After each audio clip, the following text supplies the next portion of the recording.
Thank you, Mr. Speaker. I call Michael Wood. Thank you, Mr. Speaker. It's a pleasure to speak on the budget policy statement, and there are two things that I want to focus on in my statement. The first is quite a unique one, given some of the speeches we've heard from the government benches, and that's to actually talk about the budget policy statement, which is this document here.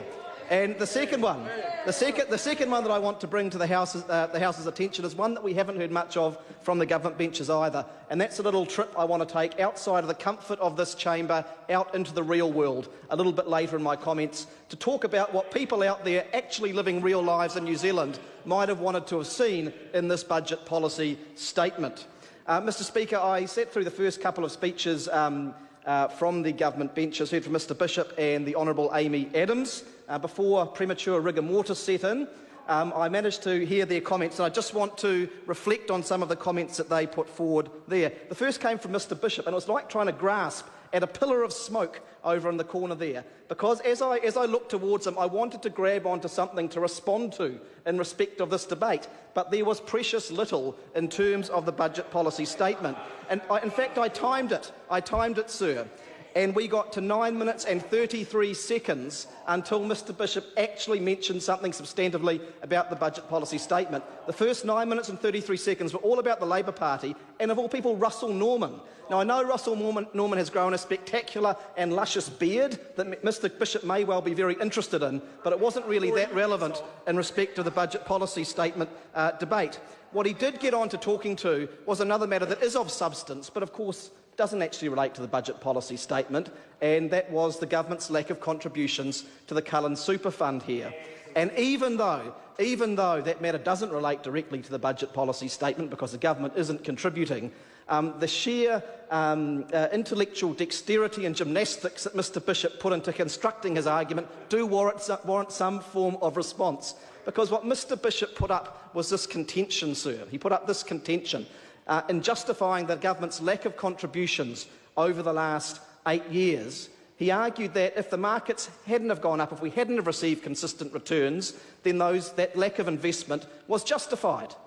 So what he was actually doing was constructing a parallel universe argument, because the fact is that we have got consistent returns of 8% every year, compounding over the last 8 years. It's not a matter of hindsight, it's a fact that that was the case. And if the government had had the foresight to put that investment in, instead of blowing it away in a smoke of tax cuts in the 2010-11 budget, we would be significantly better off in terms of meeting our future obligations to future superannuitants, sir. Sir, we know that out there somewhere in the universe, in a parallel universe, there is Planet Key, and now there is a small satellite circling it called Bishop 33, in which, sir, the Cullen Super Fund did not earn compounding returns of 8% per year over the last 8 years, like it actually did here in the real world. Sir, to give her due, the Honourable Amy Adams did engage in the substance of the budget policy statement. And I think, like the government in many respects, what she put forward were some words that sounded good. I believe that she's a well-intentioned minister, as are many of the ministers and members opposite. But what you get when you actually delve into them is a significant gap between the rhetoric, which sounds good, and the actual delivery for real people on the ground. And so let's take some of the statements that she made. The first one she said, and we can all agree with this, every member from every party in this House, was that one of the jobs of government is to keep New Zealanders safe and to help them get ahead. And of course we would want to see that. But what do we actually see on the streets of my electorate and many electorates around the country? Record numbers of burglaries in our community. A 94% rate of burglars getting away with it. Police foot patrols that have reduced over the last 5 years. And in Auckland, our biggest city, our growing city, about 10 new net cops over the last 8 years. And it was only after wrestling between Judith Collins and the Prime Minister over the last year that we finally got some action on that. So fine rhetoric there, but no action. What about people getting ahead? Well, again, we would all agree with that. We all agree with the notion of opportunity so that New Zealanders can reach their full potential in life and contribute to society. That's what everyone wants. But what does it actually mean when we've got 90,000 young people not in education, not in work and not in training?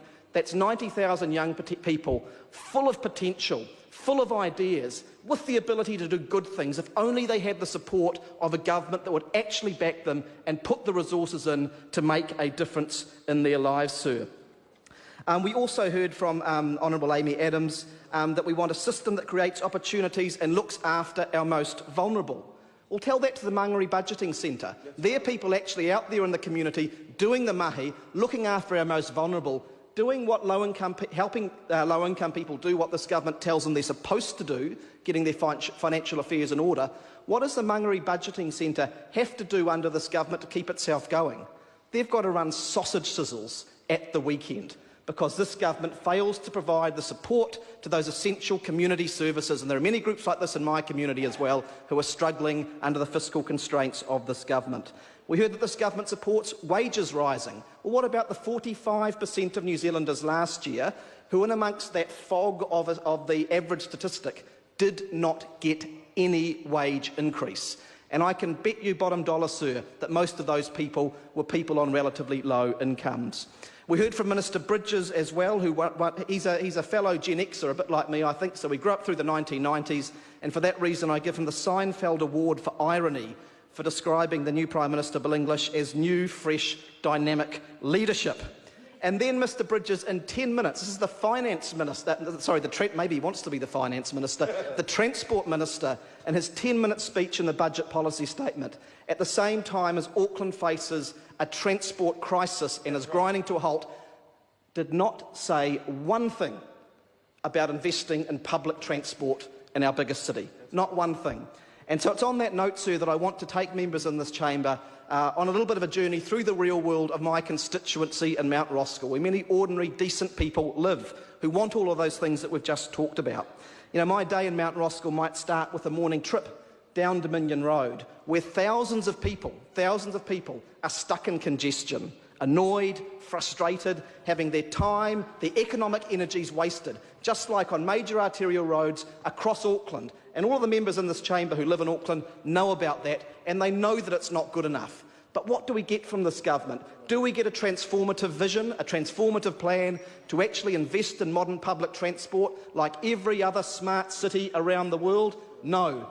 We get more roads, and we've just heard, of course, about the big investment in the road heading up to Northland. What's the cost-benefit ratio coming from this government, which boasts about its fiscal responsibility? 0.25. For every dollar we invest in it, we get 25 cents back. But no investment in public transport, sir. After my journey down Dominion Road, I'll get to my office, and I'll guarantee you this, because every day I get into my electorate office, there are cases waiting, sir. People in desperate housing need. People, usually young families with children, often living in overcrowded conditions with relatives, kids getting sick. Can they find the social housing place that they need? No, they can't. There are 4,000 families in Auckland, sir, 4,000 low-income families who can't get the social housing places that they need, sir. And on that note, sir, when we heard the Budget Policy Statement submissions in Finance and Expenditure, we had a very good submission from Caritas, and they noted this, sir, about the social housing places offered by this government, that in 2013-14, there were 69,000 of them. Today, sir, in 2016, while we all know that the housing crisis mounts and mounts every day, there are now 61,000 places, a reduction of 8,000. Now, the Minister will stand here, the Minister of Social Housing, and tell us about the government's great plans to invest in 6,000 more IRS places. Well, let's take her at her word. If this government puts their money into 6,000 more IRS places by 2020, we'll still have 2,000 less social housing places in 2020 than we had in 2013-2014. And that's a measure of this government's commitment in that area. Sir, a man that I admire very much, an American theologian called Jim Wallace, says that budgets are moral documents. And that's because they have a very real role in shaping the lives and the aspirations of the people of our country. And what New Zealanders deserve to see and needed to see in this budget was some vision, some idea of transformation, a plan for tackling the housing crisis so that young New Zealanders who work hard can actually have some hope, can have some belief that they can get a house and make a start in their lives. Aucklanders need to see a transformative vision around transport so that we truly can become the first city of the Pacific, as we should be. And small business owners deserve to see investment so that they could get into housing and so that they feel safe in their small businesses instead of being plagued by crime. We didn't get that, sir. We deserve better, but I hope to come back to this House next year and hear Andrew Little presenting a budget policy statement that delivers just that. Thank you. Mr. Speaker. I call Andrew Bailey. Thank you, Mr. Speaker, and that will be a forlorn hope